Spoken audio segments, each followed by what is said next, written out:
everybody. Welcome to the Atheist Experience. We are live. Today is Sunday, August 2nd, 2020. And I'm thinking at one of these days, especially like without perhaps letting everybody know, we should just not do the opening. And then everybody would see like Shannon and me just having a dance party. Oh, how's everybody doing? I'm your host this week, Matt Dillahunty. Joining me this week well, she's back, and this is her first official episode as an official co-host of the Atheist Experience, Shannon Q. Hi, guys. I'm super excited. I'm pumped. I've been looking at the callers. I'm already 5 steps ahead of my mind, wanting to talk to different people about different things. And I am so excited that you guys invited me to be a co-host and that you think I have something valuable to contribute. So, well, we'll see how it goes. Yeah, well, it'll fly off the rails, I'm sure. I'll ruin everything. It's a trial period, and I'm pretty sure that during this trial period, I'm more likely to be let go than you are. But so, quick notes for everybody. Yes, we are live, coming to you from, well, I'm coming to you from Austin, Texas. Shannon's coming to you from somewhere in Nova Scotia. In imaginary land, Narnia. Secret place, so that when Texas and Florida completely destroy the United States, I have a place to escape to. So. Yeah. And there'll still be a co-host for AXP. So yes, that's right. On the backup plan. By the way, hello to Florida. I'm glad that you're not going to get hammered by the tropical storm. It looks like it's going to stay off the coast, and its winds about 80 miles an hour. So you'll have rains like I did here. Mine only lasted 30 minutes today. I was on Facebook. I was like, holy crap, I don't want to go outside. This is terrible. It was just coming down like buckets. And now it's like sunny and dry. You wouldn't even have known it rained at all. But quick notes today. For any of you who are watching us live on YouTube, instead of Super Chats now, there's just a donation link up at the top above the chat. And 100% of those donations go to the Atheist Community of Austin, YouTube, Google. They don't take a cut at all, which works out much better for us and allows people to donate in order to keep the ACA's mission going. In addition, you can buy merchandise, and there's a graphic that'll pop up right there. You can go to bit.ly/AEN merch. That's Atheist Experience Network, AEN merch, and you can find the stuff you want there. You can also become a member on YouTube, or you can support us at Patreon. And while we're doing this, I want to make sure that people are aware of how potentially difficult this is. We've watched a lot of people do remote shows, remote hosting, remote get-togethers. There's even new technology that allow musicians to compensate for lag so that they can jam and riff together. But what we have is a group of people, an amazing group of people who have managed to have both pilot and co-pilot seats to run the video, the audio, our wonderful crew who are up there screening calls. So please, please, please thank them, send them love and appreciation for all the stuff that they're doing, because primarily, the ACA is a volunteer organization. We have 2 employees, and that's it. And by the way, I'm not one of them. This is just all us having fun and doing our thing. So we're thrilled that you're here. I'm going to, I have turned over the full reins today to Shannon, and I'm going to do my best to be the grounded Zen master of atheism today. So Shannon, welcome. Who's our first caller? The first caller that we're going to take is Jenna in South California. So Jenna has a boyfriend who's freaked out by COVID and wants to go back to being a JW and would like to have a chat with us about it. Jenna, you're on the line. Can you hear us? Yes, I can. How are you guys? I'm good, Jenna. How are you? I'm good. Thank you for taking my call. I really appreciate it. Thank you for calling. Thank you. Thank you. What would you like to chat about today? Well, I am an atheist, and I've been in a relationship with my boyfriend for about 4 years. He grew up born in Jehovah's Witness, and ever since I've known him, he's told me that he would never go back, and, has told me a lot of horrible things about the organization. Well, come to now, he wants to go back to being a Jehovah's Witness, and I'm losing my damn mind. What's his primary reason? How to deal with this.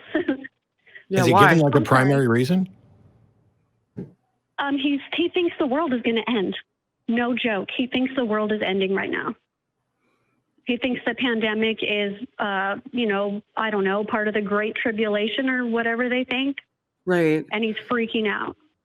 So he's the reason he wants to go back to being a JW isn't because he actually has a belief in the deity. It's because there's circumstances that are surrounding him that are reinforcing his previous perceptions from being a JW, that the apocalypse is a probability. And so this is a form of confirmation bias that he's having. Have you had discussions with him regarding the differentiations between what's currently going on and what the book actually says will happen, so that maybe if you can point out those differentiations, you can start to reason him out of this perception that he has? Yeah, I've definitely tried. However, I don't know what happened, but that brainwashing switch just went on in his head. And, Right. you know, this is the truth, and, you know, I'm going to die and all this stuff. So, you know, I want to help him because I love him. I don't want him to go back, you know, but Yeah. I'm just like, I'm lost here, and I don't really care about the Bible. So, you know, I'm not interested in debating scriptures with him because the Bible means nothing to me. Right. So I don't care, you know, so. What about all the times where somebody, What about all the times where somebody said that the end is here and they were wrong, which has been every single time throughout history that somebody has predicted the end, which Jehovah's Witnesses have done many times. Everybody who's ever predicted it has been wrong. Why does he think he's more likely to be right? I guess because there was his family right now is doing the whole love bombing tactic on him, and they're constantly sending him bull crap and scriptures and articles. I guess there was one of the Watchtower publications from 2015 that supposedly predicted the coronavirus. Oh, I very and much he doubt believes it. that. So they're Yeah, I know. Please laugh. it's retcon essentially. So they're taking previous documentation that's been put out as propaganda by an organization and then utilizing it to fit into the current current climate to suggest that, like, or infer that it's what's happening now. So have you talked to him about, like Matt said, about the previous failed prophecies? Like, the Jehovah's Witnesses have had to redo their organizational structure. I believe it's something like 4 or 5 times because they had very specific dates for the end times. There's clearly a reason that he came out of it initially.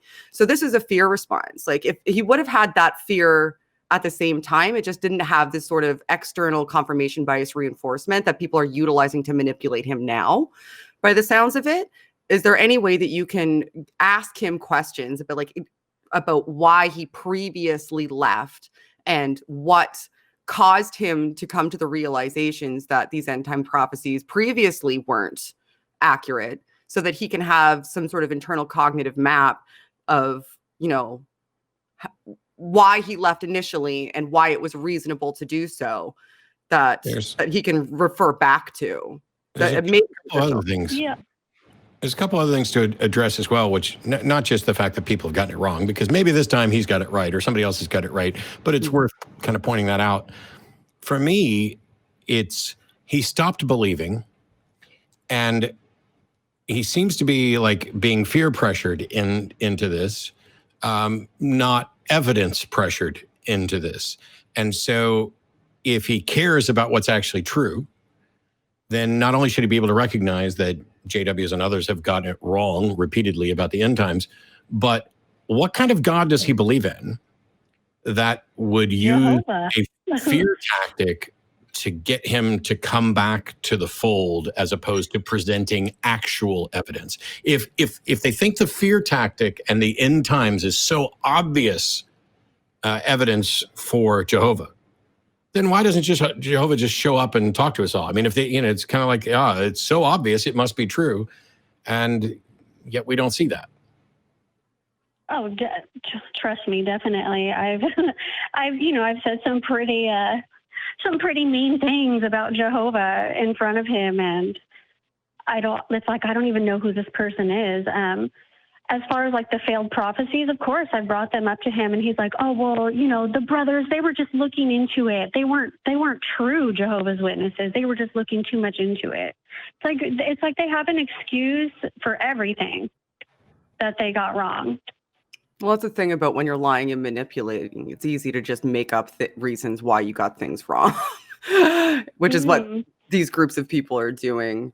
If he got out once, there must be, like, from a psychological perspective, there's a reason that he came out. It sounds to me like this is a fear response, that he's looking for reinforcement because he wants some sort of safety. He wants to alleviate this anxiolytic response. So he's got anxiety and he's got fear. And as a result of the anxiety and fear, he's looking for something that's relief. And he sees this as potential relief because he has sort of existential fear that is coupled with it, because now he's maybe facing death in a way that he hasn't previously. So if you can figure out ways for him to grapple with and find coping mechanisms that are better avenues for quelling that fear and dealing with that fear, that might be a good way to go about it as well. Because clearly, from a psychological perspective, this is something that he's doing as a fear response, I would say. And it sounds like, based on what you're telling me. So perhaps addressing that might be a good way to start to help him come out too. Figure out why he previously got out. There's obviously a way that he was able to rationalize his way out of it. And at the same time, address this new component, which is the fear response. And I would also encourage you, you've talked about Jehovah. That piece of halibut was good enough for Jehovah. How can I make it worse? Jehovah. You know, you can do that stuff. But we got an email this week from someone basically pointing out that they're going stir crazy because of being on lockdown from COVID. And they were mentioning that it's not surprising to them that the suicide rate may have gone up, and that they are worried that there's going to be nothing to live for, that they're never going to be able to hang out with people or go to concerts, or that nothing will return to normal. This pandemic has brought out the worst in some people, the best in some people, the fears of some people, and probably, you know, you can talk to him all you want. Probably the best course of action is to try to be both compassionate and reasonable, and realize that he's dealing with something that is clearly traumatic to the point where you don't even recognize him or his actions anymore, and that this is happening to a lot of people. Yeah. And people are utilizing that vulnerability to brainwash him. So what he needs is a tether to reality, if you can be that for him. Yeah, I'm doing my best, but you know, it gets overwhelming because I don't want to hear it. I don't want to hear it. I'm not trying to. I will never, ever, ever in my life become a Jehovah's Witness. And, you know, he's already like trying to pressure me and be like, we need to get married and do this right. And I'm like, I would never marry a Jehovah's Witness. Come on now. It's just wild to me. It's so wild. When I'm recommending the high road, trust me, if you lose your shit and you know, throw a fit and start yelling, you're probably justified just as much as he's justified in panicking, or even more so than he's justified in panicking about end time stuff. Just remember, I mean, it's a rough time out there for everybody, and I for one would like us all to strive to be better, but that doesn't mean that you let somebody push you around. For sure. Right. Absolutely. You know, take care of yourself as well. If you get to a breaking point, unfortunately, it is what it is. But hopefully we gave you a little bit of insight on things that we ourselves may try, or a different perspective, because you're on the eye of the storm. You gave me a lot of it. Oh, good. Well, I'm glad. I really appreciate it, you guys. I'm glad, Jenna. We are going to let you go. Thank you so much. Thank you so much for calling. Have a good rest of your day. Stay safe. Yeah, you too. Thanks. No problem. She seems so sweet. That's so hard to deal with. Yeah. It breaks my heart. We get a lot of email from people who are in relationships or dealing with relationships where they don't necessarily agree on religion. But at a time like this, where you and your partner think you agree, and then the world starts falling apart, and one of you goes a different direction for comfort than the other, that can be like, I have difficulty imagining that. I have friends who date and have married theists, and it works out. And people for years ask me, you know, Matt, would you consider dating a theist? And generally my answer is no. Not that it's necessarily an immediate deal breaker. Yeah. But because for me, relationships are so much about respect and trust that I don't think I could be in a relationship with somebody who seriously believed things that I could not respect. Yeah. And if they did and they had good arguments, then I'd probably stop being an atheist. Yeah. And at this point in time, too, people are dealing with an unprecedented situation. So they're going to be spending more time with people that they're in relationships with than they ever would have, especially if they share a domicile, and not have as much external one-on-one time with other people. Like there's an inordinate amount of stress. There's so many variables to consider. So hopefully that helps some other people too. The next one, I don't know if the next one's going to help anybody. We're going to talk to Ricky. We're going to talk to Ricky in Atlanta next. I've made the call. Hi, Ricky in Atlanta. How you doing? I'm doing pretty good. Here, let me just say first and foremost that I appreciate talking to you guys. I mean, I definitely respect you guys tremendously. Shannon Q and Matt, man, I definitely appreciate being given an opportunity to talk to you guys. Sure. So you think Matt's wrong on morality, eh? Absolutely. Well, I think not only is Matt wrong, I think that philosophers in general are wrong, and certainly theologians are wrong. I believe that hang on. We're trying to. Yeah, I'm sorry. So you think that I'm wrong, philosophers are wrong, and theologians are wrong? Everyone. Absolutely. Okay. Did you happen to, I'm not doing this as a promotional thing, but did you happen to hear the episode of Shannon's show with Shannon, myself, and Scott Clifton from like a week ago? I did. I watched it. Okay. Great. Okay. Now we're all caught up on the same page. Teach me a lesson, Ricky. Let's hear it. Now I can't wait because you've heard our positions, admittedly so. Right. What's up? So what I'm saying is that, especially if we're trying to come up with a secular morality, right? Mm-hmm. What I'm saying is that for centuries, theologians and philosophers pretty much got the answer wrong, and that's why they couldn't reach a consensus. So I think it's probably best to try to frame morality, which we all feel instinctually, in a sort of scientific grounding as opposed to a philosophical, conceptual, or theological grounding. I mean, certainly deontology is wrong. If God does not exist, then deontology is clearly false. And I'm saying that philosophers are responding to that, and that pretty much poisoned the well. So when I think of, like, say, objective morality from the position of science, I'm thinking of something objective like gravity or evolution. These things are something that you can't opt out of.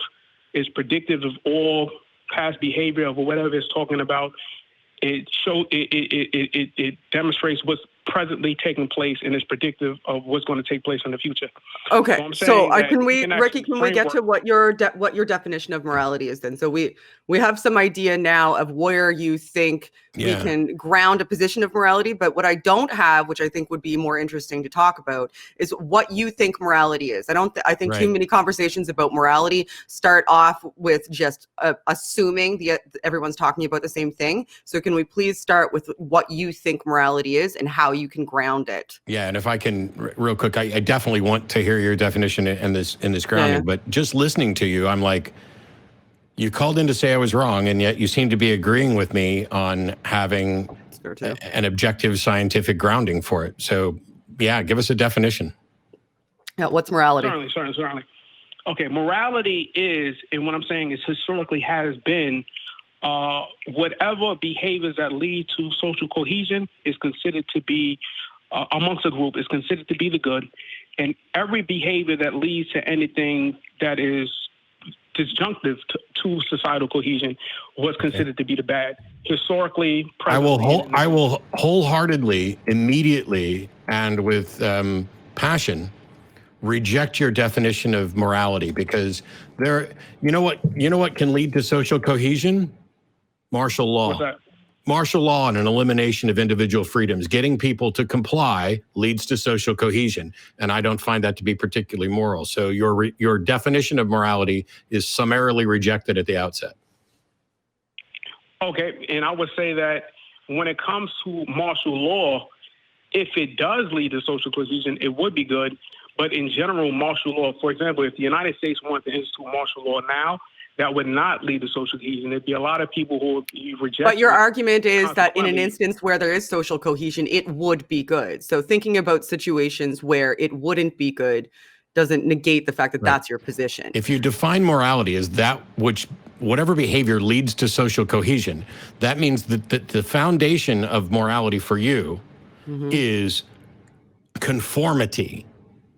And that will never serve as a foundation for me. So we can disagree about morality all day long, but we're disagreeing at the foundational level, because I only care about social cohesion to the extent that it actually is the result of freedom being exercised with the eye on ultimately achieving a better world.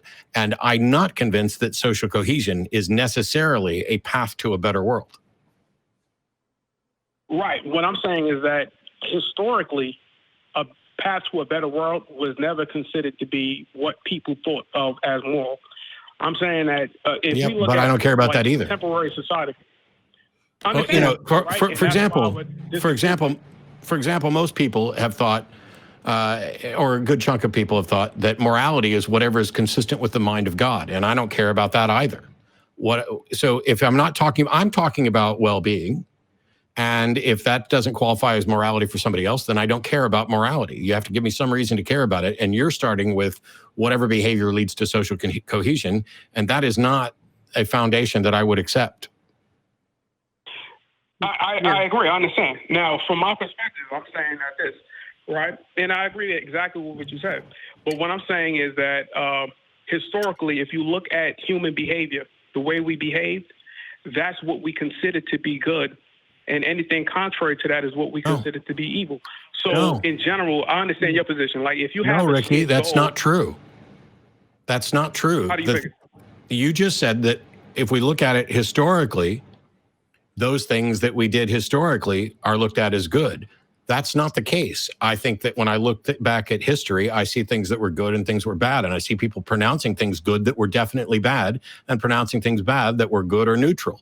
So what happened in the past, how people viewed morality, is not particularly relevant or a barometer of what morality should be. I don't care what people thought was right and wrong in the past. I care about what's actually right and wrong in the here and now. Right. And if you're saying that it has a consistent grounding, one sec, Ricky, one sec, sorry, I apologize. But if you're saying that it has a consistent scientific grounding, for example, then it should be immutable. It should be consistent over the course of time. You shouldn't even have to reference historical perspectives on how people behaved in regard to social cohesion, because that seems to me like what you're doing. It seems to me like what you're doing is you're saying historically people did things that we would maybe consider immoral now, but they achieved potential social cohesion. So we labeled anything that achieved potential social cohesion as moral.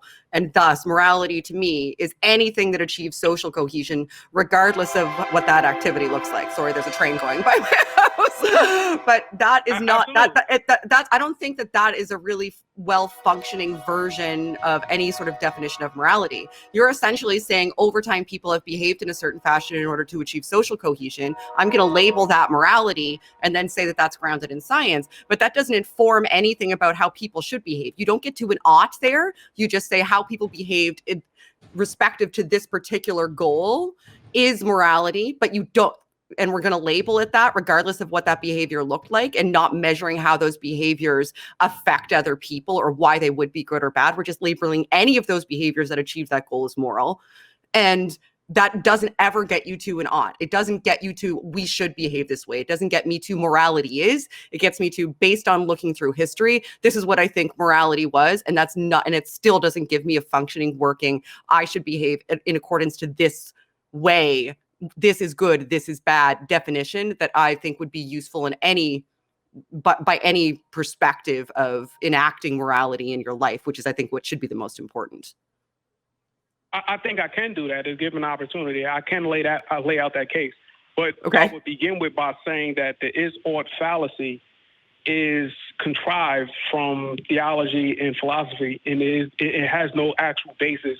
And the reason why I say that is because if we are indeed living in a deterministic world, which seems to be the case which science is laying out, then the idea of what you ought to do or duties is meaningless, because you either are going to do an action or you are not.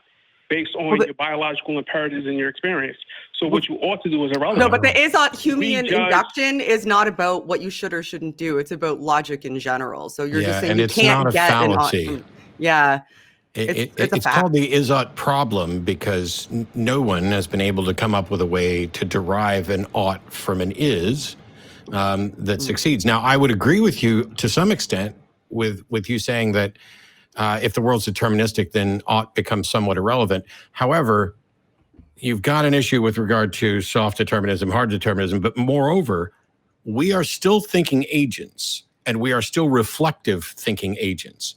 And so even if everything that I've ever done has been determined, I am still, to whatever extent, influenced by the things around me. And so if I'm convinced that this course of action leads to a better world, and I actually seek a better world, then I am the agent that can put that into practice. Meanwhile, one of the things I'm convinced of is that if I can convince other people about a path to a better world, that I can influence them. And determinism becomes irrelevant at that point, whether or not I was predetermined to try to argue morality with somebody and potentially change their mind becomes irrelevant. What matters then is what is. And all we're talking about when we say this is, here's our goal, some better world, whether you think it's social cohesion or I think it's well-being.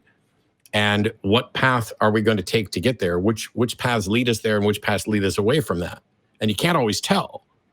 So how even if you went with your social cohesion definition, which I mean I'm rejecting outright, what foundation can you use to tell people, hey, here's the way we should act to get to what I think is a better world? That's where I'm at. Easily. And I definitely appreciate everything you said. I agree with everything you said. All right, I would say this. I'm a humanist, right? So when I look at history, I'm looking at how the problem or where evil comes into play is when, well, number one, xenophobia is instinctual, right? It helps us from our 200,000 year evolution where we lived in small bands and we had to compete over scarce resources. What I'm saying is that moral progress is essentially us including more people into our groups. And that is what led to the abolition of slavery. That's what led to the more rights for women. This is what led to rights for trans people, because we consider more and more people as part of our group. What we would both agree that that's good, right? Yeah, but why is it good? But also, I'd say xenophobia is not necessarily instinctual, but I understand what you're saying, and it can certainly feel that way. But this is, I think it's learned behavior, personally, but I could understand somebody seeing it as instinctual. But to what Shannon's asking, you're saying that moral progress involves us including more people in our group. And another way to phrase that would be to say, to break down the in-group, out-group barriers so that we are far more inclusive, so that the entire, all of humanity qualify for the same value in any given situation for an individual, which, by the way, I'm not necessarily in favor of and think is unrealistic, because I'm always going to care more about me and then the people who are immediately in my life, and a little bit more than, yesterday, thousands of people died whose names I'll never know. They died in a place that I'll never visit, that I know nothing about. To pretend that I care as much about them as Shannon or myself is ridiculous. But in an ideological sense, I can say that those people matter and should have the same rights and freedoms under the law and under any system viewing itself as moral, irrespective of whether or not I care as much about them as I do about myself or Shannon. Yeah, and I agree with what Matt's saying, but I'm still okay. From your framework. So your framework is, one sec, Ricky. So your framework is anything that achieves social cohesion is by definition moral. Anything at all. No matter what happens, if it achieves greater social cohesion. How do you stop me from killing everybody else on the planet except for me and one other person, and then I've achieved 100% social cohesion as long as I picked a person who agrees with me? Yeah, or 3 or 4 even. Doesn't matter how many. Social cohesion is what inspired the Nazis, by the way. Yeah, any authoritarian regime. Exactly, and I think that's what, and I think that's exactly the point. When we understand that about human psychology, then we could prevent that type of behavior in the future. That's why I say it's predictive of human behavior. So but it doesn't make it morality. Criminal activity. What I'm saying is that the morality that philosophers and theologians are talking about doesn't exist. The only thing that we can say objectively is that, number one, human beings who are social animals, is assuming they're not sociopaths, who doesn't have those pro-social biological imperatives like mirror neurons and dopamine and serotonin and gut instincts that tell them not to do something things, feelings of guilt and shame. These are all biological and can be demonstrated and measured objectively in a lab, right? So that's what I'm saying. This is objective morality here. These are instinctual things that we can measure. And social. So you don't think that anything like morality really even exists then? So you just think that is that kind of what you're saying? That's exactly what I'm saying. As defined by philosophers and theologians, I don't think that exists. What I'm saying is that historically, this has always been what we refer to when we talked about morality, and we rationalize it post hoc after the fact. So if we look at, for example, the Bible, if we look at it, the Old Testament, right? Yeah, what I'm saying is that, so the Israelites always thought that they were the chosen people and that God was for them. Jesus even said that he only came to the lost children of the sheep, the lost sheep of the house of Israel. It was Paul and them other guys who said everybody else is included, but Jesus never said that, and the Old Testament certainly didn't say that. So from the perspective of the Israelites, to kill another Israelite was wrong, thou shalt not kill, but to kill the Amalekites or the Canaanites, that didn't even factor into the metrics of what was good or bad because they didn't see them as being a part of their social group.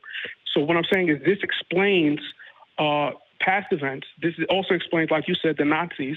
So, of course, Hitler would have assumed what he was doing was good for the German people. But, of course, the Jews thought he was evil. The British thought he was evil. And we could look back anachronistically and say that. Because he was. Yeah, he was. I'm sorry. You've managed to break down my Zen barrier because, honestly, and I hate to say this, Ricky, this sounds like a bunch of moral nihilistic crap and a gross oversimplification because there are people who have done bad things and do bad things, and I don't and should not include them in my social in-group. I don't need to include violent, psychopathic murderers and rapists in my social in-group just for the sake of social cohesion. So you've got this model that wants to let's break down the barriers between us and them. And my point is that there are still going to and should be some us versus them sorts of things. That's how you make sure that you don't let society devolve to a low, dull, gray hum of apathy and nihilism.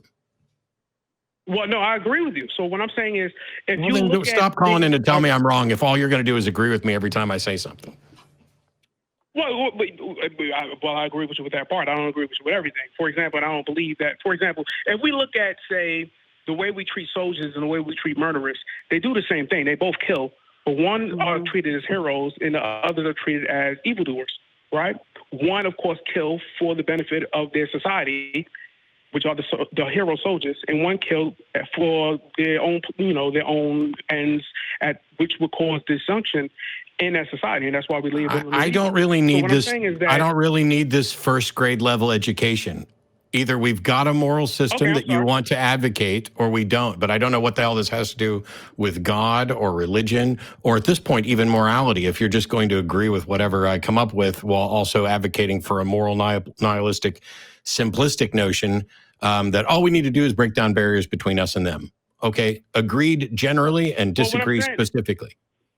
I know that's what you're saying, which is why I wrapped it all up in a nice bow before saying goodbye.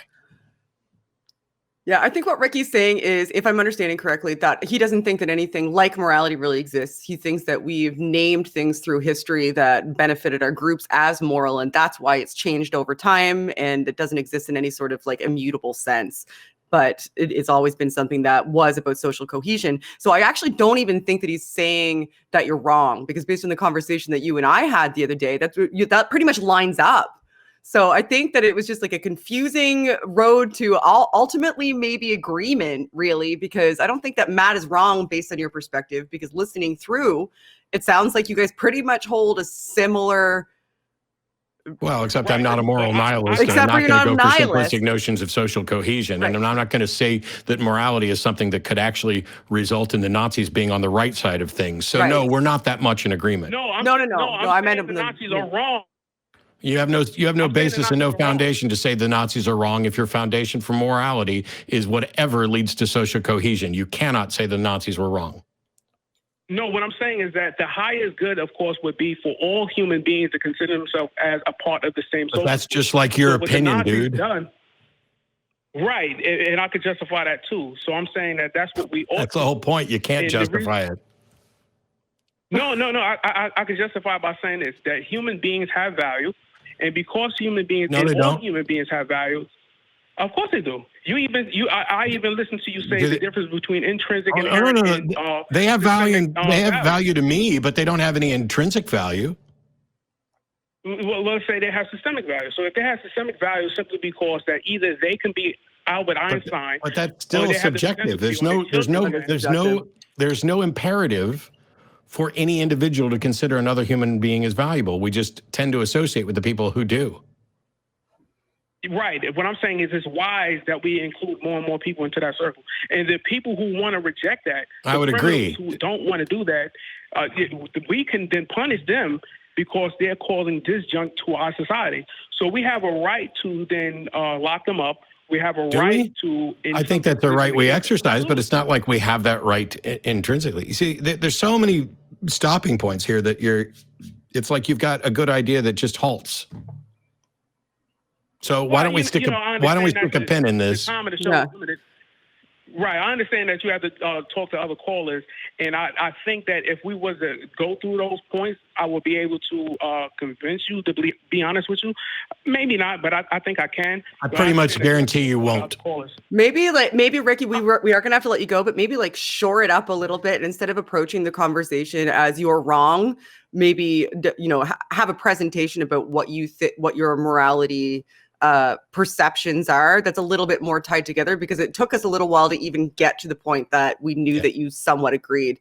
So I think that there's a communication gap there, but I'm starting to understand what you're saying. So we are going to let you go. I do appreciate you calling. There's 700 other people apparently that want to talk to us today. And you broke Matt's zen. You did it. Good job, Ricky. Have a good rest of the day. Thank you. Can I just say one closing thing before I hang up and let y'all move on? Please, sir. All right, I just want to say that I was able to talk about this point more substantively with Ask Yourself on his Discord. I don't know if he's going to post it. I hope he does. But definitely, please, if you can get a chance to ask yourself on his Discord. I don't know who the hell that is or why I should care. But if somebody shows up and presents that their foundation of morality is social cohesion, and I reject it immediately and point out the problems with having that simplistic foundation, I don't think you're likely to convince me, and I'm not going to be the slightest bit impressed with a Discord discussion that goes down that path. A bad foundation's a bad foundation's a bad foundation. I think if you got a little more time to think about it, you would agree with me. But I think you're wrong. If you come up with something and I tell you why I don't accept it, I don't know what makes you think you can talk to me till I'm blue in the face and all of a sudden a bad idea becomes a good idea, because it just fucking doesn't. Thank you for calling, Ricky. Call back again. We do have to let you go. It was lovely chatting with you. Have a good evening. It's not like I didn't grasp the concept. I grasped it immediately, told you what was wrong with it. And you think that talking to me more is going to change my mind? No. Okay.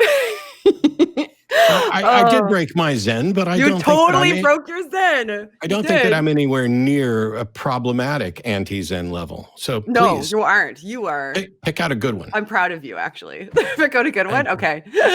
I am going to go. Oh my gosh, there's so many since the last time I looked. Holy smokes! Why do so many people want to talk to us? This is bananas. Okay. James is going to prove that we already believe in God. Let's see what I'm curious about that. Let's do that. James in Maine. We already believe in God. All right, James, why do we believe in God? I think you might be wrong. Oh, yeah, this one's for Matt. Of course. Hello? I can still not believe in God. I don't. Matt does, though. Tell Matt why he believes in God. Okay. Sorry, I heard a beep. And anyways, yeah, so to get right to it, because last week Matt said if someone tells you what their identity is, then you accept it, and that's just the way it is. So then I would say, hey, James. Yeah. I'm sorry. The call broke up a little. I was having difficulty understanding you. Can you repeat that again? Yeah. So last week you said that if someone tells you what their identity is, then you accept it, and that's just the way it is. And then I would say, if someone tells you that their identity is God, then you now believe in God, and you have to accept that because that's just the way it is. See, here's the thing that you don't understand, James. No. Are you ready? If somebody tells me that they identify as God, I'm going to accept that they are telling me honestly what they identify as. That doesn't mean they are in fact God. See, because we don't have any evidence that there is a God, so someone claiming they identify as a God means that they're identifying as something that we have no reason to think exists. Someone telling me they identify as a man or a woman is them identifying as something that we absolutely know exists. So I don't believe in a God. You can try your little trick fuck manipulations of word games in order to make your point and show yourself as an anti-trans bigot all day long, and then we'll hang up on you. Thanks for calling. Goodbye. Okay, I guess we're hanging up. Bye. How was that for a Zen phone drop?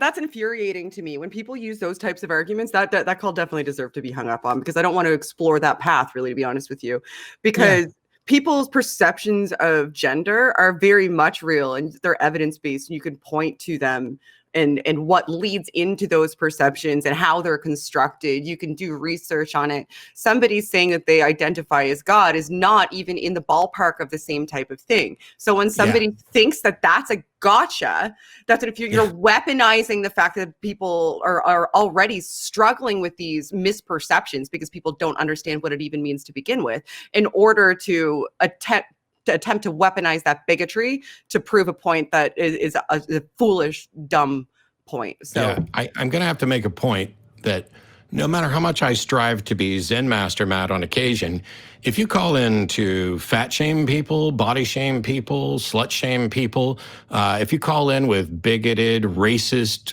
homophobic, transphobic crap, I will go nuclear on your ass while maintaining my Zen composure. You will leave looking like the ignorant bigot that you are, and we will move on to another caller without any hesitation at all.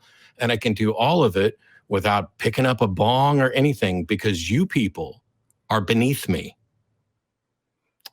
We have so many. Wow. Okay. All right. I don't have to go in order, right? I can pick whatever I want. I'm going to do whatever you want. Rogue. I do what I want. I'm going to do this. Apart we're from me hanging up on transphobes, you do whatever you want. Oh yeah, you can do that all day. I'm fine with that. We're going to talk to Mike in California. Mike's been waiting a while. Hi, Mike. How are you doing? Hi, Mike. Thanks for waiting. You believe in the Bible, and the Old Testament and the New Testament are related, and Jesus brought the New Testament. So what's up? What would you like to talk to us about today? Are you still there? Can you hear us? Mike. This is Mike. Hi. Yeah. So great. You can hear us. What's up? What would you like to talk to Matt and I about today? Matt? Is it Matt? Matt Dillahunty? Yeah, this is the Atheist Experience. What show did you think you were calling? Yeah, I'm on with Shannon. How can we help, Mike? I can't believe it. Sorry, I can't believe it. What? Now, hang on, Mike. Man himself. Mike. Did you know you were calling the Atheist Experience? Yes, I am. I did. And you're aware that I am the host of the Atheist Experience, and you talk to us call screener, correct? Yes. And despite all of that, you're saying you can't believe you're talking to me? What alternate reality are you in where evidence doesn't work for you, but a lack of evidence does? No, see, the thing is, I listen to your videos a lot. Okay. And I thought we got cut off just a second ago. And anyway, I'm a Christian, and I'll get right down to it. I loved your video on the Bible doesn't say that, like a few years ago. Sure, and I've done several of those. I thought, yes, this is the guy we need on our side. I was on your side, and then I realized that I didn't have any good reason to believe, and I wanted my beliefs to be based on evidence and grounded in truth, and so now I can't believe. Well, that video still has a lot of good, meaty stuff to it. It gives me, it's got a good method to it, which is the main thing is context. And for example, you started talking about the Bible doesn't say it's okay to have slaves. No, stop, Mike. I've never said that. You are now clearly a fucking prank caller, because I've said the exact opposite over and over in many videos. In none of my videos did I make a point of saying that the Bible doesn't say it's okay to have slaves. I thought it did. I thought you were saying that the Bible doesn't endorse slavery, I know that your follow-up videos says that, and this is why I was kind of surprised in your follow-up videos. You're saying that, oh yeah, the Bible does, because read it and you can see it. Mike, how about you get to my point, or your point? Because right now you start off by blowing me about how good my content is, and then you get it wrong, when what it says here is that you believe everything in the Bible, including the Genesis account, and that there's no other life on planet. So get to whatever point you wanted to make, because you already misrepresented my position while trying to applaud it. So get to a point so we can get this over and go to another caller. Well, I'll just stick on the slavery point. Okay. Because the Exodus 21 is mentioned a lot, and a lot of other YouTube videos. Like Leviticus 25 as well? Yeah. I'm not familiar. I'm familiar with Exodus 21 just because that was mentioned. And in my video about slavery, I also mentioned what's in Leviticus as well. But what's the point? Okay. Well, the point is, when I read that, on the first couple of times I read that, it does feel like, wow, the Bible is inspiring. This is my opinion now. The Bible is espousing slavery. I'm like, and what do I do with that? But then when I read it, and when I start thinking about context, who's the audience? What kind of socioeconomic or environment was? Fucking Christ!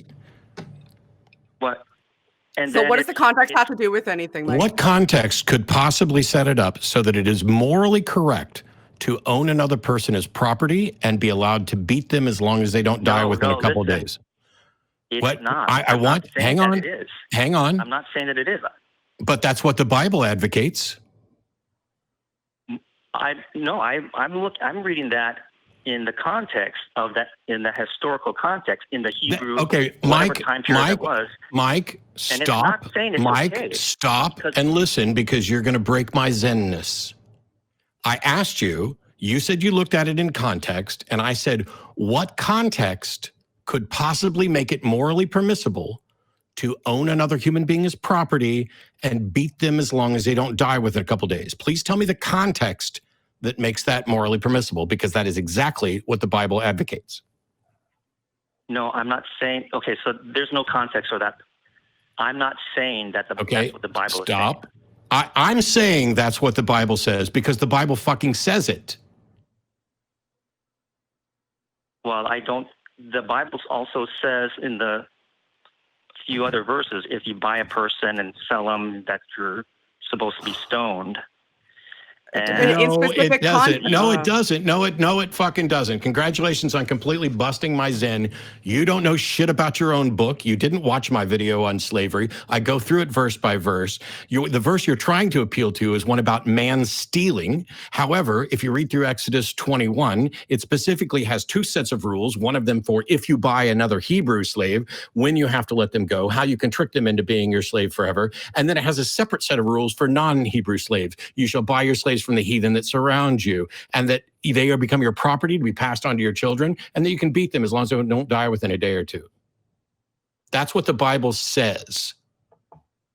That's a very practical way, but I still don't think that's not what God intended. I don't give a shit what you think God intended. Does the book fucking say what I said it says? Well, I swear you have busted out my zen, because you are wasting my time and everybody else's time. Am I correct about what the book literally fucking says? Yes or no? Well, the Bible does not say it's okay to... Goodbye, jackass. Okay. We will move on. So, fuck all that zen stuff. If I tell you, if I read what the Bible says and your response is to say, well, I don't think that's what God meant, you can fuck right on off, because now you're claiming special interpretation, that God's got a wire into your brain that's not in anybody else's, and I don't give a shit about that. Yeah. The slavery thing frustrates me because it's just so clear cut. I think that when people attempt to justify it, they have to stop and look at themselves and think, hey, like, why am I attempting to justify something like this? We made it almost an hour. I know you were doing so good. You were doing so good. I think he was a troll. Potentially. I think that there seems to be a lot of that. It's probably very difficult to screen for. But next we're going to talk to Shandu, who is in Ontario, another Canadian, and is going to have a chat with us about why non-dualism, or ask us, I guess, if non-dualism is a problem from an atheistic point of view. Can you hear us, Shandu? Hi there. Can you hear me? Yes, I can. How are you? I'm doing good. How are you? I'm wonderful. So welcome to the Atheist Experience. What would you like to talk to Matt and I about today? Thank you so much for accepting my call. I wasn't sure if I'll be in the waiting list or be accepted. Thank you. And so I am a Hindu by birth. Okay. I have heard Matt and everyone in the show talk about several religions. Mm-hmm. But practicing organized religion with the intent of suppressing a group of people or knowledge base is a bad thing. Sorry, I just climbed upstairs, so I'm out of breath. It's okay. So, what did you want to talk? Yeah, get to it. Is it okay to practice a philosophy that says everybody is equal, or is practicing a philosophy as a way of life? Is that still a bad thing? So are you asking us, I just want to be clear on what the question is.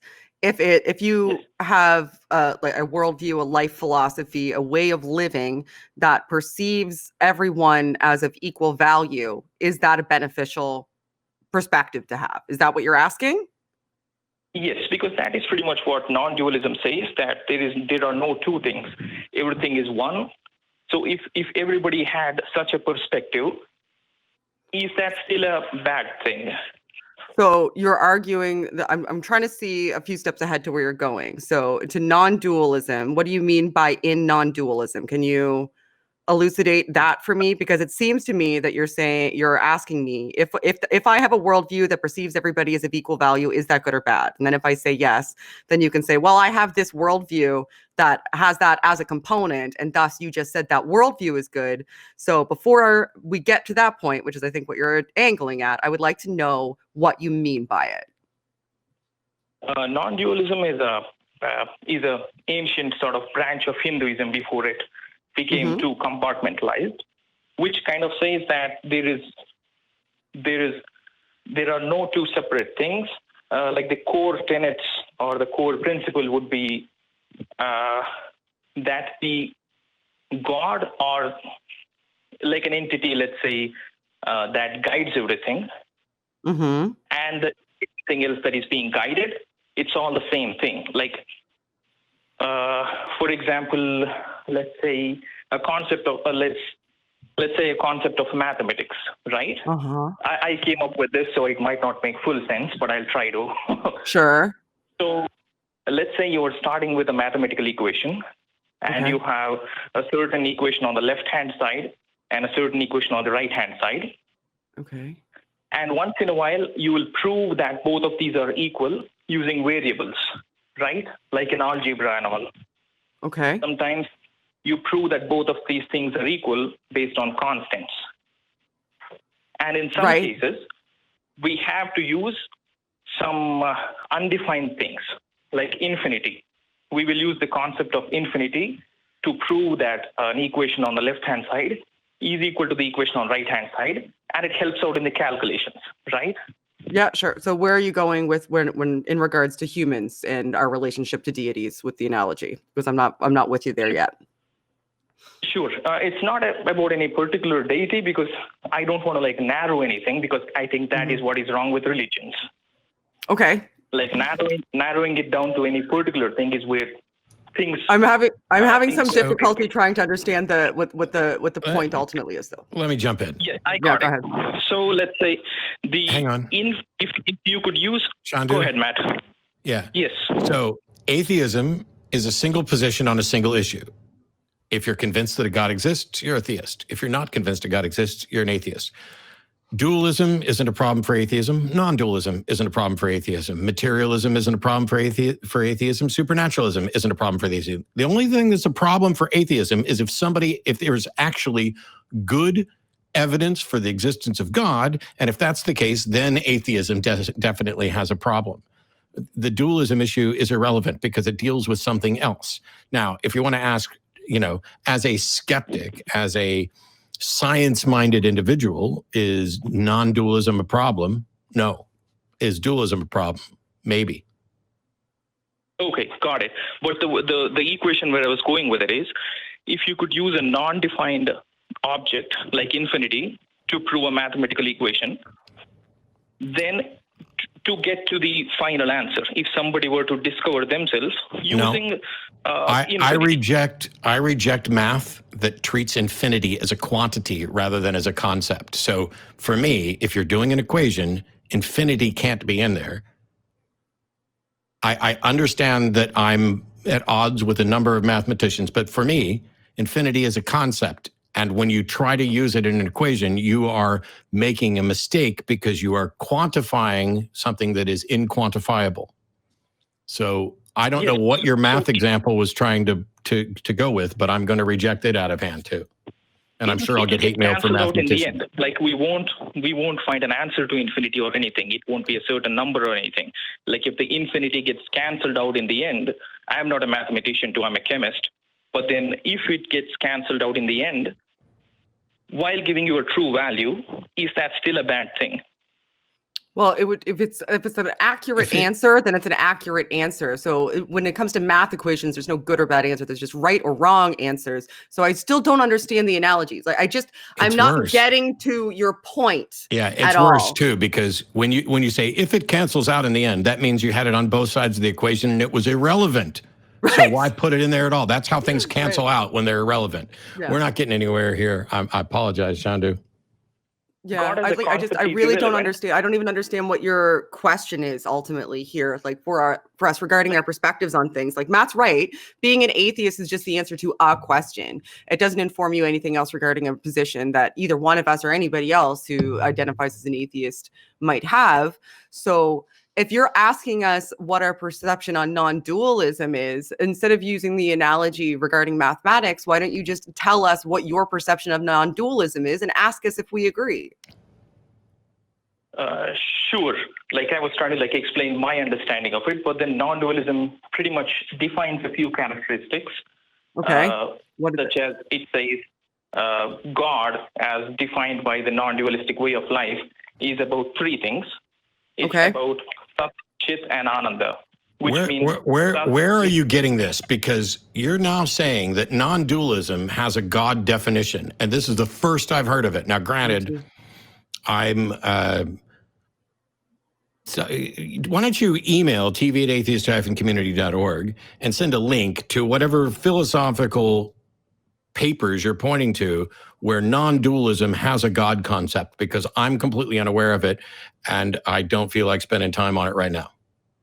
Exactly. I understand, Matt. You have gone through the organized religions and all, and I've gone through the disorganized ones too, and philosophy, and I'm saying that I don't recognize the concept.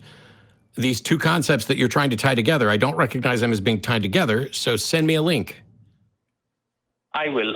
Thank you for taking the call anyway. I will email you the link. Thank you. Wonderful. Thank you, Shando. Appreciate you calling. Because if I don't know the concept. Yeah. If you're not getting the point, and I don't know how he's tying these two concepts together, then any conversation that takes place for the rest of the show is going to be a waste of everybody's time. Yeah. There's going to be a bunch of people who don't know what the hell they're talking about it. Yeah, it was frustrating because I wasn't even sure what he was answering. He seemed like he was a genuine person, but I don't think that he had the communication strategy down to actually get it to me, at least. I mean, I could be thick. Yeah, he didn't. He's decent. He didn't break my Zen. You didn't break your Zen. I know. I'm so excited. Do you want me to what do you think, Matt? Should we attempt to break your Zen, or should we continue? I'm not even looking at the call. I'm not looking at the call screening anymore. I'm just letting you pick it out, and if it happens, it happens. This is fun. Okay, so we're gonna. I think the one serious Zen break was justified, and I probably could have been a little bitchier with the dude that decided to just call you names or the transphobe. But I'm, Jordan, you're on the line. I'm not even gonna say what you're calling about. We're gonna super surprise Matt because he's not even looking. So don't harsh my mellow. Don't harsh my mellow, Jordan. Man, what's up, Jordan? What do you want to talk to us today? Hey guys. Well, thank you for taking my call. I really appreciate it. I just wanted to ask. I come from a Catholic background, but something I've been thinking about. What do you think about the idea of? Do you think this idea has value? A non-sentient God, in the sense that it's a metaphor for everything good in humanity. So, like humanity's greatest aspirations, our highest morality, goodness in society. Do you think that could have any value as a type of post-theism, so a way of framing our worldview? But it's not a sentient God. It's just. So, are you proposing God as an aspirational archetype? Oh my gosh, I was hoping so much that you would say Ubermensch. That's what he said. Jordan, what you're saying is God is an aspirational archetype, right? Is maybe a beneficial concept to have, and I have some criticisms of that. Good. I have several criticisms with that. For example, so whose concept of God and how do we get to the point that aspirational archetype is in fact one that we can define as beneficial? How do we define beneficial? Who makes those determinations? And if anything in our society comes to change, for example, or our understanding of what is or is not good becomes a more expanded upon and honed in so that we have better ideas of what is or is not good. If that is the case, and if we're looking at society through the course of history is likely to be the case, our definitions of what are and are not right and wrong, good or bad, they change over time, and arguably change for the better. If we're creating this perception of a deity as an ultimate good and it needs to have attributes that are to be aspired to, we would need to be the ones who make those attributes and give that God those attributes in order to be in that aspirational position. And once you attribute those attributes to a God as an aspirational metric, then you are essentially cutting off the opportunity for that to be improved upon. And if the idea is and can be improved upon, then there's no need to have an immutable aspirational metric for people to aspire to. We need to find better ways, because if society has taught us anything, is that God as an aspirational archetype or a prescriptive mandate for morality isn't beneficial ultimately, especially when it's perceived as immutable, because once our morality involves and it pushes up against those concepts, it causes a massive amount of dissonance, not just internally as an individual, but also amongst groups. So replacing it with a fake version just because it's been proven to have some sort of behavioral affect and that people will rally around it is, I think, looking at the wrong thing. What you're saying is because people will rally around this thing and we can use this thing to influence their behavior in a way that I would describe as beneficial, we should do it because it's good for us to influence people's behavior towards things that we think are good. And what that is actually a manipulation tactic in order to convince societies to behave in a certain manner that's been decided upon by a group of people. Exactly. That know what's going on in the future generations. And it maybe sounds like a nice idea, but ultimately in execution, and when you consider that it's just behaviorally affect manipulation so that you can control groups to what you perceive as being good or beneficial, then I think it starts to tear down. And I could say more, but that's where I stand. This is why I was so quick to make sure that I added Shannon as a co-host, because I would point out that the God of the Bible is not a good character that anybody should emulate, and so that shouldn't be used as this. And I've always said, hey, keep the good wherever you find it. If you find something good within religion, keep that. If you have some metaphorical ideal that might be useful, all of that stuff is stuff that I would have said and I'd have been right. But Shannon's more right and more accurate, because what you're describing is what religions are often accused of. Religions are often accused of being the manipulative tool intentionally constructed to control the weak and control the people, the individuals and all this stuff. To do it intentionally would take something that was incidental and turn it into a manipulative, immoral travesty. Why not just promote good characteristics because they're good? I don't need to package it in a, hey, look at this God, which probably doesn't exist. He's a really good character. It's like when I pick, you go in the dentist's office and you open up the copy of Highlights magazine and you've got Goofus and Gallant in there. That's a good way to perhaps teach kids with fictional characters. Let's not turn Goofus and Gallant into metaphorical representations of ideals when we recognize that things are more complicated than that, and that human beings can be taught and understand without manipulation, and that manipulation automatically weakens the goal that you're pursuing. I'd agree. That makes a lot of sense, actually. That's a lot to chew on. Thank you. Sure. I almost do think that in this idea of the non-theistic God, maybe, or not maybe, for sure, we wouldn't want to prescribe any specific morality, because that really would just be impossible. Would it be helpful to think of it not as a specific character or attribute, but merely a finger pointing towards what you think is good? Or maybe at that point it's just too many abstractions of thought to where it's not even a useful concept anymore. It becomes contrived, I think, at that point. At that point, it's so contrived that you're essentially just attempting to retain the idea for the sake of retaining the idea, as opposed to looking towards what might be a better idea. I think what we've demonstrated is that God concepts as a way of controlling behavior may be effective, but aren't ultimately a good idea. So just because there is some sort of affectatious or advantageous momentary behavioral affect that we can get people to get to X outcome that we desire by using this concept to manipulate them because they have this sense of existential dread if they do not, then even that in itself, like when you say it like that, that's essentially what you're attempting to elicit. You're attempting to elicit existential dread in order to manipulate behaviors. And that you need to, if you're looking from a moral perspective, I don't understand a moral system that anybody would agree upon given modern day standards of what is right or wrong and good and bad that would incorporate that as a component. A manipulation standard based on fear responses should not ever be incorporated into any moral system that I would get behind, whether it's contrived, real, whatever. I couldn't get behind it. And I don't understand why people are this Jordan Peterson effect where people see it as, it's this good thing. He's sold that there's this good thing about it because, there's this aspirational standard, and aspirational standards are good, but not when they're immutable and used as a mechanism of behavioral control. I find it insulting. It reminds me, of like, I'm not going to say that because I'll talk to Shannon about this afterwards to make sure that I'm not dipping into psychology that I shouldn't be. Yeah. Don't break my zen.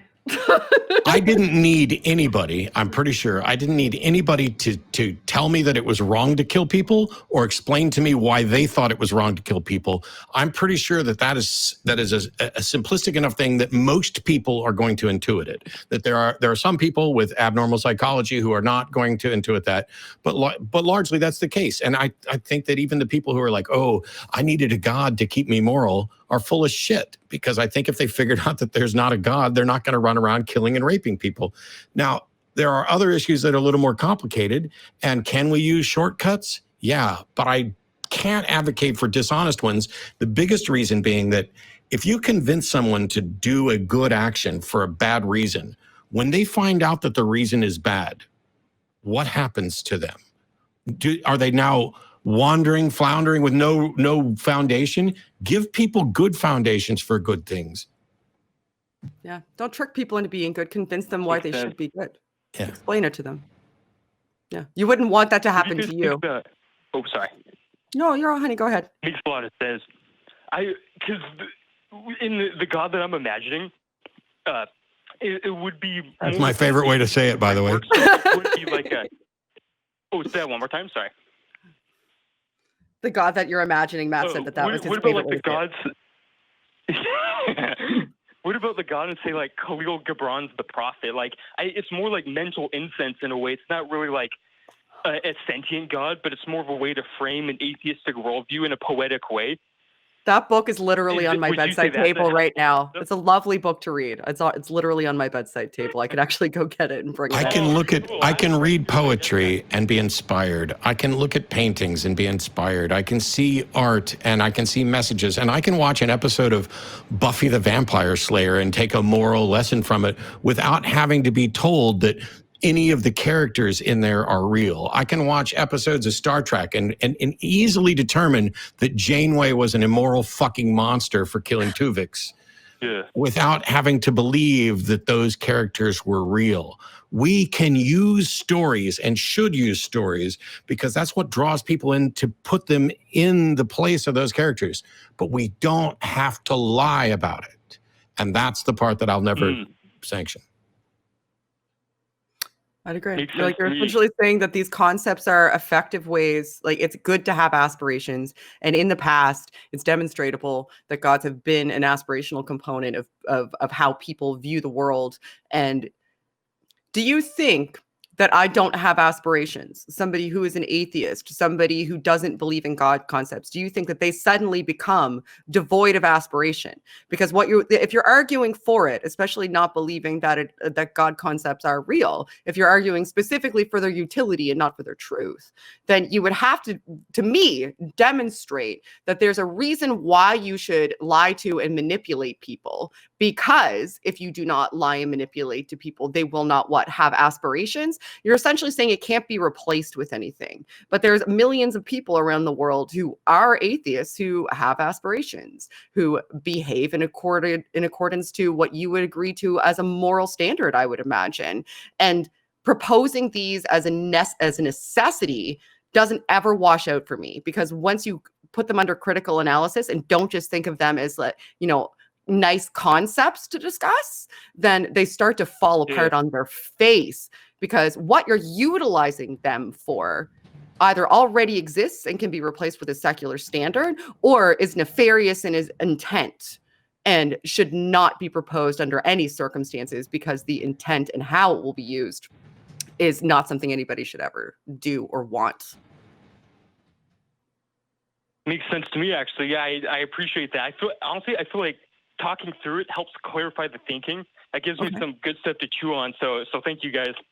Sure. Thanks for the call, Jordan. We're going to let you go. Thank you, Jordan. I appreciate you. It was lovely to talk.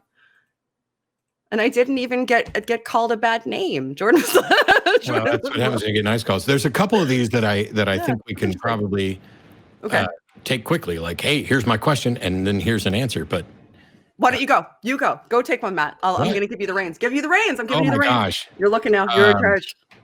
My hands are up. Sure. Do it.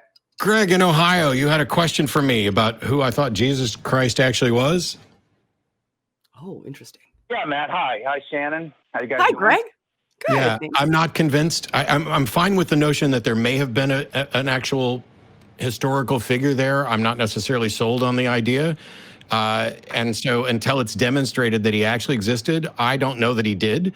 And until it's demonstrated that what we have in the Gospels accurately represent his words and deeds, which hasn't happened, and I don't know how that could happen, I don't have any thoughts other than if he existed, evidently he was an itinerant rabbi that had a small following that eventually grew. That's about it. Okay, because my actual question was based on something you had said recently, actually, that Jesus Christ was an actual person, or maybe there were several people acting as if they're Jesus Christ, which I understand what that means. Yeah, no, that's actually going along the lines of. That's me in response to some mythicists, because I think mythicists, on occasion, make a claim that they can't actually defend. And so, did Jesus exist as one person? Were there several people? Were there a collection of stories? I don't know. And so, all I can do is look at it and say, I don't know. Yeah, I'm with Matt. Which is, by the way, the fact that we can't demonstrate any of this to a reasonable confidence is already damning for Christianity in the first place, because there should be no question about who Jesus was and what he said and what he did. And yet the only way to answer that question is to just accept whatever you happen to accept out of a book or a collection of books. Yeah. The chance that there was apocalyptic preachers named Jesus at that time frame is probably decent probability, but were they the Son of God? Did they resurrect? Sorry, Greg, go ahead. Right. I didn't know if you had actually done some research that maybe you found that, in your opinion, you felt Jesus was more of, let's say, a mentalist, or let's say a magician, or let's say like a David Koresh that like really believed he was some child thing or whatever he said he was of God, and actually he wasn't at all. I think they're stories.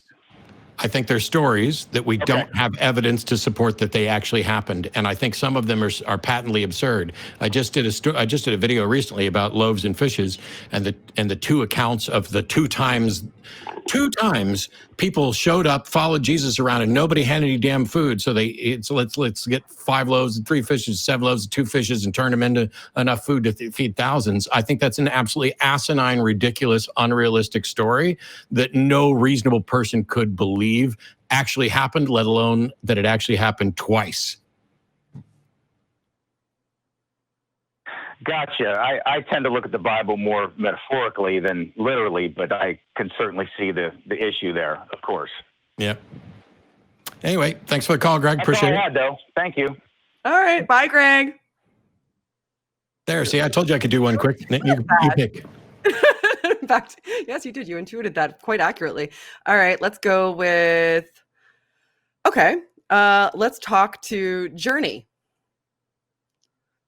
Journey. Uh-oh. Why? I feel like you know something I don't. What do you think? Well, if the call screening text mentions my name, then clearly somebody's got something they want to direct at me. And if I were you, I'd pick ones that don't have my name in the I'm screen. actively trying to break your Zen, though. Oh, okay.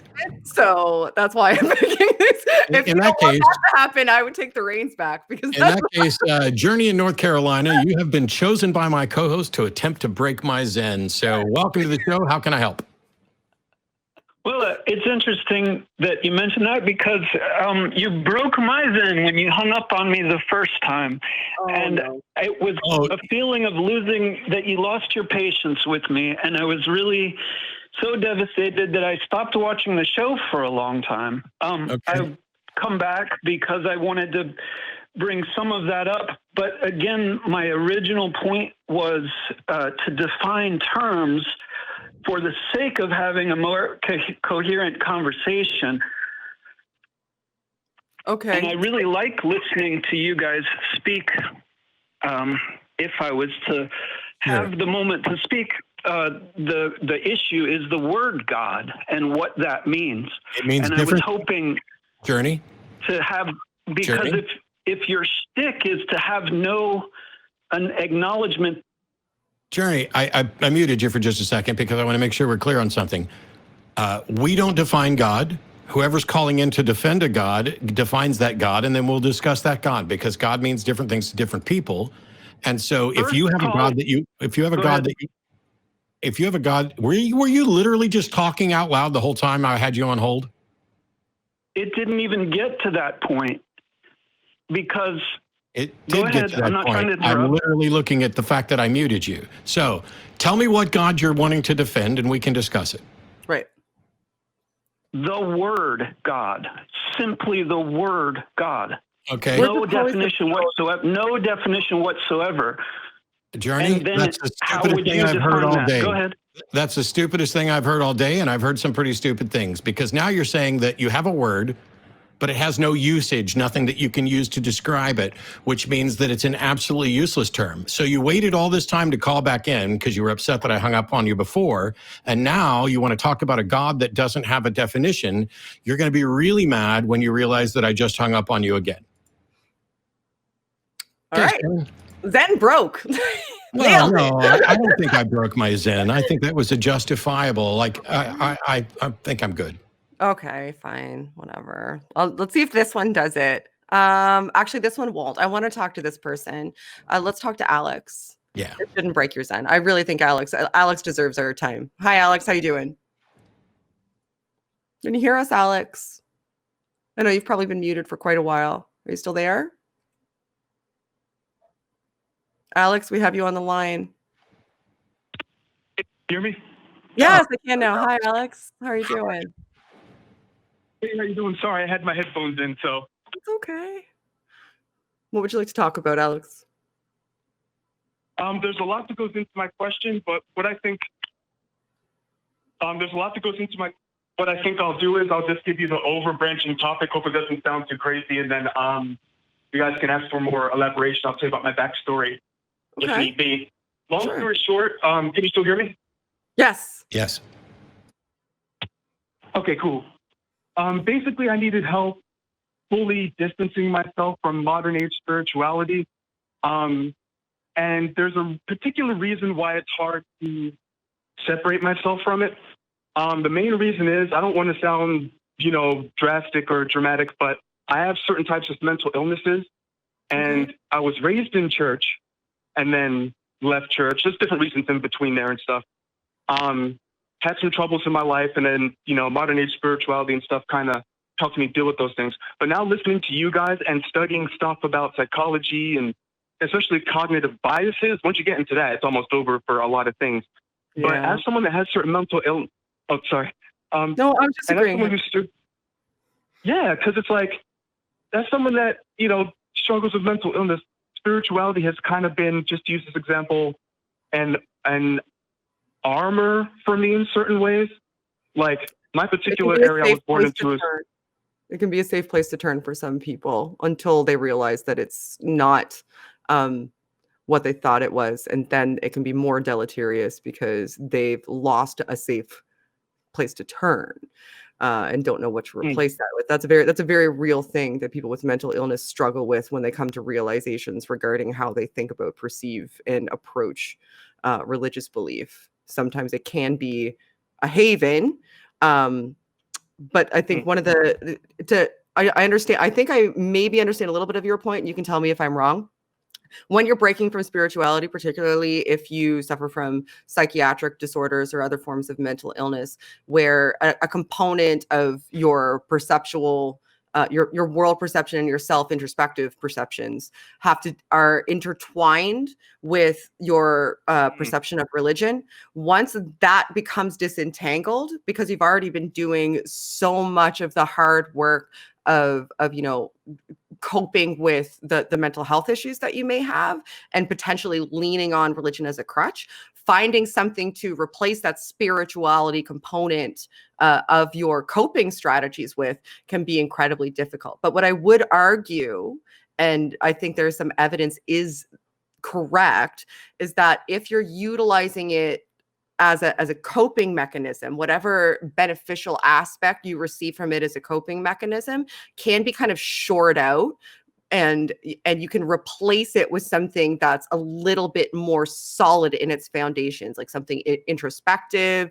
So you can utilize some sort of cognitive behavioral therapies. You can utilize free writing. There's lots of things that it can be replaced with, and the things that it's replaced with are going to have a much stronger long-term foundation that's built on something tangibly and provably accurate instead of and beneficial to you, as opposed to using spirituality components or religious components which are essentially just kind of a plausibly sometimes effective, sometimes deleterious, maybe comforting idea that people have. Is that something that maybe you're struggling with a little bit? A little bit. I'm trying not to be, I might as well just be direct so I can get to the point. I know you guys have had a lot of stuff. And I hear what you're saying, and that helps, but here's my only thing. I'm just going to say it like this. There's a whole... dang. All right. Well, I'll be that called. Bring it up. I have a whole, I'm just using these phrases, guardian angel kind of split voice. I'm careful to say split voice instead of personality to not make people be like, bum, bum, bum, because it's, everything's cool, right? Yeah. My only thing is this. I'm 31 years old, and there's certain things that I'm struggling with for a long time or trying to get back on my feet on, like trying to steady job, career, trying to find romance and things. And here's my only thing. Back when I was a Christian until 17 and left, and then spirituality from there, if I don't have those spiritual beliefs, then I'm basically left as a young man with mental illness who basically lucked or found his way to do enough hard work into I'm not trying to be whatever, but meeting the females I did, or holding down the job that I did. Like now, I feel like the fact I ever held down a job is luck. My mind is telling me the fact I ever, kissed or went to prom is like what luck. Difference it make? What difference it make, Alex, if you were the recipient of some fortune? You made decisions, you took certain actions. You have to take responsibility for the decisions you made and the actions you took. You should also take credit for the decisions you made and the actions you took. And if some fortune happened to favor you, big fucking deal. That happens to everybody. I mean, I happened to move to Austin and get involved with a local public access show just as it was becoming possible to begin streaming it to the world. I didn't invent the internet. I didn't invent streaming. I was fortunate that my involvement with this show coincided with the ability to reach a much larger audience. And I'm incredibly grateful for that, but I still did the fucking work. So take credit for it. You're not just, if you remove the guardian angel, you're not left with, oh, I just lucked into it. What you do is if you keep the guardian angel, you don't get to take credit or responsibility for anything. It was all the divine inspired. That'd be like me saying that, clearly I worked out a deal with the devil, and that's what, helped popularize the show. And I'm sure people would believe it, but it doesn't make it true. You probably heard people, sorry, but you probably heard people say such things before in random emails or, anyway. All the time. Alex, I don't think that you should be caught up on the fact that I just want to make sure that what you're saying is not that when good things happen to you, if you have to look at them through the lens of you just being the only one around, then maybe you didn't deserve them or do anything to enact them. Like, did you previously think that there was a spiritual hand guiding you and you were giving that the credit as opposed to yourself and how you behaved and having that sort of internal self-confidence? And now that a spiritual aspect is slowly starting to fade away, you have to start attributing it to either yourself or to chance, and that's something that's complex for you? Well, it's not even that it's complex, because I've worked hard on different things before. Like martial arts, it was pretty easy to see, right? You punch just in the air, and then you get beat up. And then you wear like more weights and punch with dumbbells, and then you don't get beat up because you worked hard. But the thing is, but just an example, right? Just raw physical, this realm.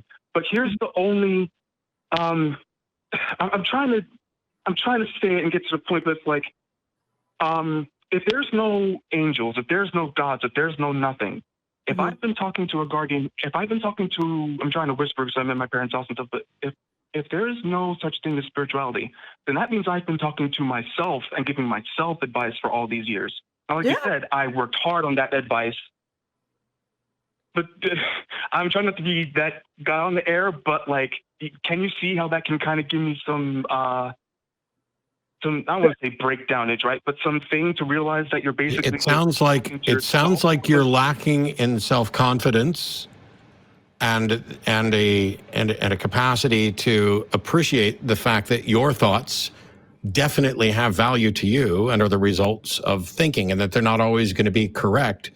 I know some people who never take credit for what they do, because the second they do that, it means that they would also have to take responsibility for what they do. And so there's this comforting thing that if you think it's all being guided from on high, that now you're no longer to blame when things go wrong. And if that means you don't take credit, oh, well, you've subjugated yourself before the higher power and it's all part of God's plan. And that's really freaking convenient, except that there's no evidence that it's no good evidence it's actually true. And there's considerable evidence that it's not true.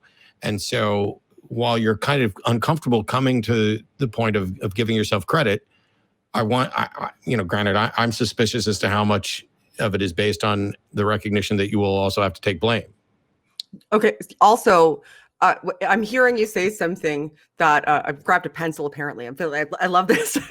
So I'm hearing you say something that I really want to hammer home to you, that I've heard other people say before when they come out of religious ideologies, because they don't have this sort of recognition that all of us have this internal monologue, and it manifests in many forms. You've said you've had some sort of mental illnesses. I'm not sure if you have DID. That could be something that's plausible. Hopefully you're pursuing treatment, but that doesn't even need to necessarily go that to that extreme. So I did a video actually a while ago called, it's actually pinned to the top of my channel if you'd like to go have a look. And I'm not saying that you should have a look and watch the video just for the sake of getting the view, but there's also many studies that I linked in the description of the video.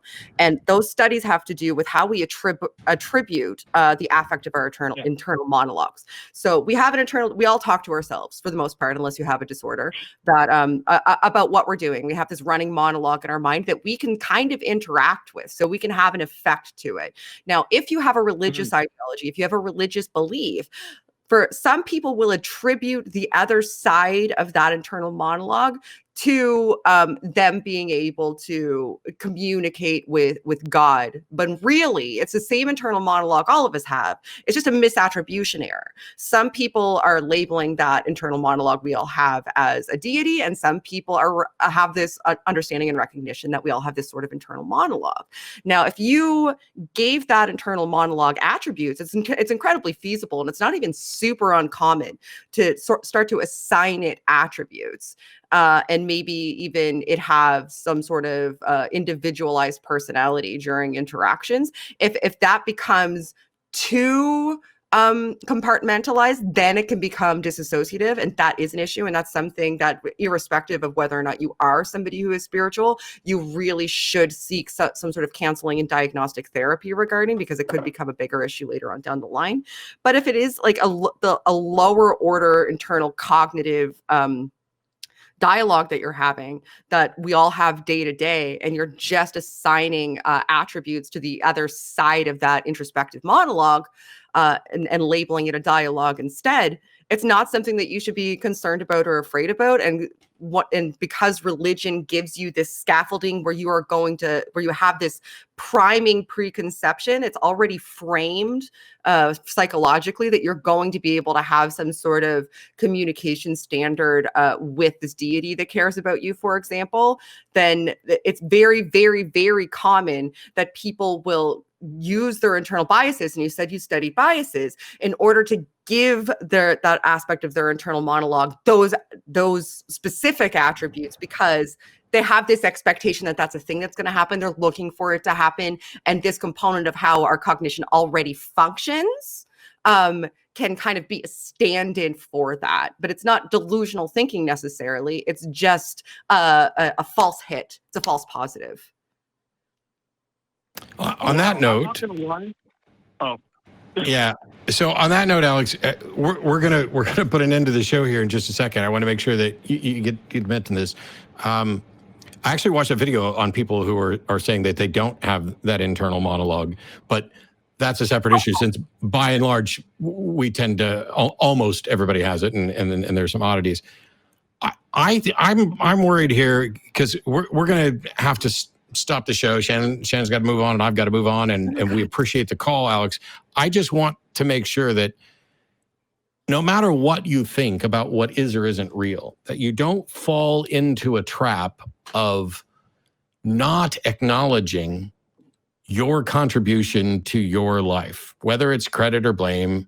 That's an important part of being a responsible, healthy member of society, is recognizing, there's that old canard from, I think it's Alcoholics Anonymous and others, which is, God grant me the ability to change the things I can, and the serenity to accept things I can't, and the wisdom to know the difference, or whatever it is. Mm-hmm. It's still a fairly good thing, because what it's saying is, hey, there are things that I'm not going to be able to change in life. I'm going to have to deal with, pressures and conflicts, and I'm just not going to be able to fix it all. And then there are other things that I can, and it's good to be able to recognize that. Until you can get to the point where you stop giving credit to beings that you cannot demonstrate are real, and start addressing what you can and can't, accomplish, I don't know that you're going to find a way out of that. It's not easy, but I don't want to also just say, oh, well, you're stuck. If you're, that far gone, you got these spiritual beliefs, you have to just stick with them. No, that's not the case. I think you and the bulk of human beings are capable of transcending the limitations that religions have put on us. And I genuinely hope that you find the ability and the comfort and the self-confidence to do all of that. And we thank you for calling. Yeah, Alex. Oh, do you mind if I add one more thing? Oh. Yeah, of course. It's because you've been a breath of fresh air. Yes, please. One more thing. Then we'll have to let you go. Yeah, and I appreciate what you both said. The only other thing, I do need to give myself more confidence and credit for things I've done. My only question for Shannon is this. How do you tell how much, just to use the term self-talk because I heard it somewhere, how do you tell how much, well, let me use the proper term, internal dialogue. How much internal dialogue can you tell if it's just, because there's some things in my childhood that were less than ideal before this guardian angel appeared that might be a bit, what's the phrase I'm looking for? So the point I'm saying is, how do you tell if it's a point where you need to seek help or if it's just your internal monologue with just to... Is the internal monologue preventing you from getting shit done? Are you having intrusive thoughts? Are you obsessing over thoughts? If those are the cases, then you need to talk to an expert because then the internal monologue has become something else. But if it's just... hey, what do I think about this? Oh, maybe that. Oh, maybe that. And it's not getting in the way of doing stuff, but it actually appears to be helping, then as a non-expert, I'll shut up and let Shannon answer this. Okay. So I'd like to expand upon that, actually, because if there's aspect of this internal monologue that you're interacting with or dialogue that you're interacting with that you feel is engaging in interaction styles that you can't control, if you see a demonstration that you're unable to control these thoughts or understand these thoughts or recognize where they're coming from, then, or even if you just have concerns, if you're able to articulate concerns, I would suggest having a discussion with somebody about it. It doesn't mean that you should be concerned, but if nothing else, it'll prevent a swell of anxiety regarding those concerns. Yeah, and a swell of anxiety regarding those concerns could be something, if it is a legitimate issue that needs attention, could be something that acts as an antagonist that causes a dissociative affect mentally. If it is something that you have concerns about, pursue discussing it with somebody more in depth, and it'll at least alleviate those concerns. Take care of yourself first and foremost. Like Matt's absolutely right. You need to give yourself more credit. You need to consider that you having these internal dialogues that you may have been attributing a component of your internal dialectics to giving it characteristics that is entirely plausible. But if you can articulate concerns, and have in a couple of instances here, it's worth pursuing. No one ever said, golly gee, I sure do wish I didn't try to take care of my mental health. That sure was something that I do regret. Please take care of your mental health. If you have concerns, pursue them. And you can reach out to Recovering from Religion and the Psychotherapist Project. Sure. Thanks to Chat for mentioning that. But on that point, Alex, we got to go, but we appreciate it. And call us back, let us know, touch base, and how you're doing. Yeah, please, Alex. I'm sorry, I never shut up. No. So I love the fact that you decided to end there by talking about how you never shut up when I never shut up. So what's funny is that people are going to have this perception of each of us, and yet somehow when the two of us get together and do these shows, it's the highlight of my week, and I'm very happy to have you on and as part of the group. Thanks to everybody who tuned in. There's still time for you to click on the donation link above Chat if you're watching us live right now. Every penny of that goes to the Atheist Community of Austin in order to put out this show and Talk Heathen and Atheist Vanguard and Secular Sexuality and Truth Wanted and all the other shows that are on the Atheist Experience Network. We're very grateful for the people who tuned in, the people who donated. And if you can't donate, by all means, you take care of you, and we'll keep doing what we can to try to take care of the world. Follow the health advice in your area. I'm still on lockdown and will be until August 15th. I fully expect the mayor of Austin to extend that because things are not getting better at the rate that they would like. But I don't know. But what I can tell you is that the ACA is going to continue to keep putting out content remotely, perhaps forever, if there's not another alternative. And we want viewers. So please take care of yourself so that you can learn from the callers who call into the show, share that content with other people, and maybe we can get, I don't want to rid the world of mask holes by them getting sick, but I'd love to get rid of the mask holes by actually educating them. So Pastor Greg Locke, if you would like to have a public discussion with me about science and masks, I am at your jackass's disposal. We'll see you guys next time. Bye-bye. I would pay money to watch that shit.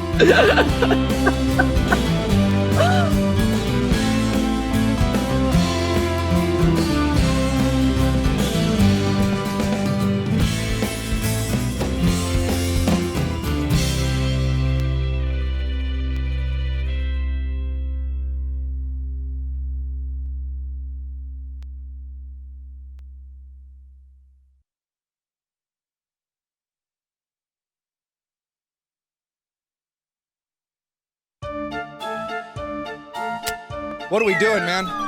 What are we doing? No, you're done.